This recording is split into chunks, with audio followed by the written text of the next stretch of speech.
Alright guys, so this is kind of a continuation of yesterday's fanfiction idea, but it was kind of a little more different. This one is a full-on crossover, and that is, as you can see from the title, you can guess what it is. The Texas Chainsaw MassEdcre. I think that's the title I'm going to go with by the time I make this video. Yeah. Or maybe the Tex Ed Chainsaw Massacre.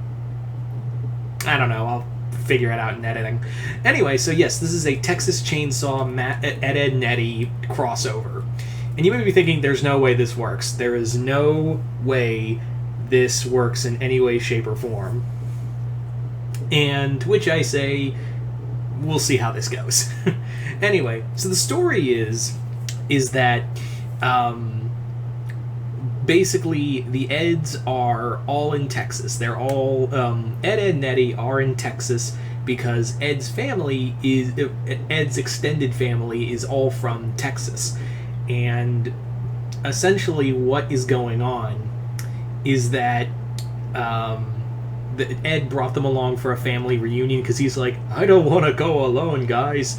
And Double D and Eddie are dragged along to this trip to Texas, and Double D's like, the culture of another state, it'll be amazing, Eddie. And Eddie's like, there's nothing in Texas. There's literally nothing. If we were going to Florida, we could at least go to Orlando. But like, what's in Texas?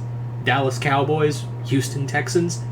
Oh, great. I'll have great... Like, what do they have? What do they have at Double D? Other than, mediocrity teams and one-and-dones. You know I'm right, sports fans. Don't deny it.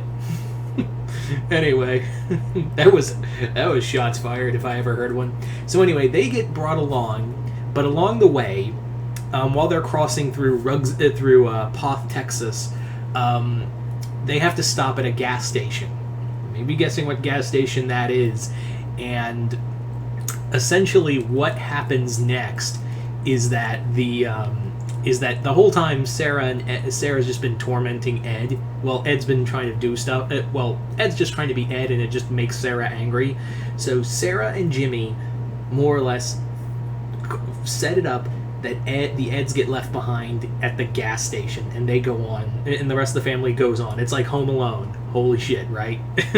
So yeah, because of course Sarah would do something so vindictive like that, right? Like she would strand her brother and her brother and his friends out in some random gas station that sells really good barbecue. And the thing was, they got left behind because Ed was eating the barbecue, and he's like, this is really good, guys. Like, this is nutrient-filled. So the Eds get left behind, and the owner, Drayton, you know where this is going. The owner of the gas station, Drayton, is like, hey, why don't you come on down to my house? I'll show you to the family, and we can get you a phone, and we can get this mess all sorted out. So Eddie, of course, is like, whatever, the food's good, and if anything to get away from Sarah, maybe we can call our parents and get us the hell out of here. Meanwhile, Double D's the only one who's like, this is kind of weird. Like, he's like all appreciative of he's all appreciative about a helping hand and whatever, but at the same time, he has like this bad vibe, like this really bad vibe feeling in the bottom of his gut, and he's just like, something just feels really wrong here. Like, it all just feels really not cool. Like, that's where his mind is at. So the Eds come along to their little house, back to their little house. And if you're wondering, I should mention, it's been 4 minutes in, maybe I should preference the Texas Chainsaw timeline we're using. This is just kind of nebulous. I guess you could say, like, this is kind of like this is the Texas Chainsaw 2. I was about to say 2022. I was like, no, we are not doing the 2022 movie. But yeah, this is kind of like a nebulous, kind of like a version of maybe like in between part 1 and 2 in the timeline. So yeah. So they go back to the Sawyer house, and already Double D is like, this feels really weird, and they meet the family. Of course, Nubbins is gone, so Chop Top is there, and Ed befriends Chop Top, while Eddie's like kind of going with Double D, where he's like, this feels a little fucked up, like this feels just a little bit screwed up. Yeah, and they're like, wait till you see Bubba, like wait till you see Jed. Well, Jed, Bubba, yeah, Leatherface essentially. It's like, oh, Bubba's gonna love you, Jed's gonna love you.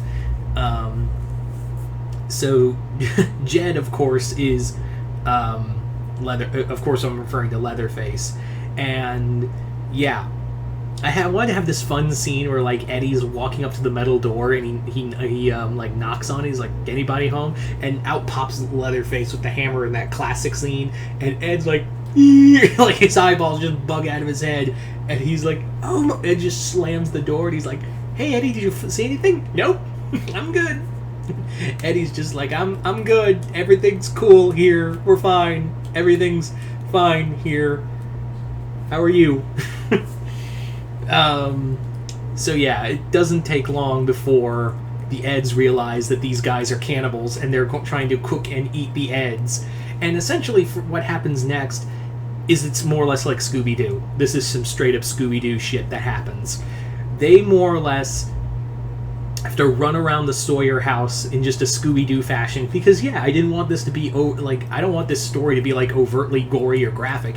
And again, it's kind of taking that fun from part 2, which, if you guys don't know, I love part 2. Even though the original film is my favorite, as should everyone love that original film, Texas Chainsaw 2 is like my second favorite of that time, because yeah, Tobe Hooper knew he couldn't top the first movie that he directed, so go somewhere else and it's a lot more fun, surreal, like just a fun time.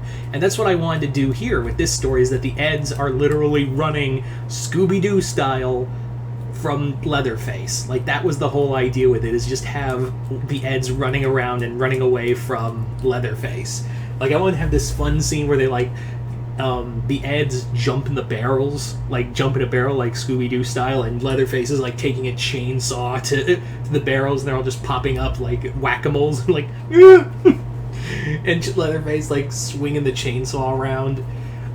They run from Chop Top, they run from Drake. Like, each of the Eds run from members of the family. Like, Ed ends up running from Leatherface, Eddie runs from Chop Top, and Double D runs from Drayton. Like, they're all, like, now separated and running from different members of the family, until they find, driving along the road, Sarah and the rest of them, and they're all at this point running from Leatherface himself, and Ed has got, like, grabbed Double D and Eddie in both his arms, and he's just like, little sister, and just jumps into the back of the car, and they're all, like, laughing hysterically, again an homage to the original film, and Leatherface is just swinging the chainsaw around.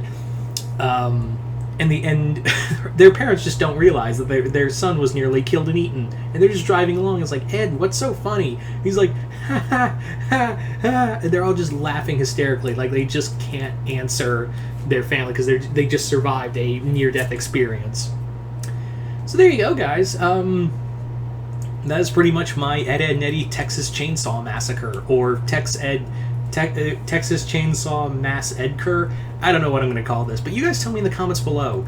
What did you guys think of this crossover? Did you guys like it, hate it? Comment below, let me know. And as always, if you haven't already, hit the link below. Head on over to my Patreon for exclusive content over there on Patreon.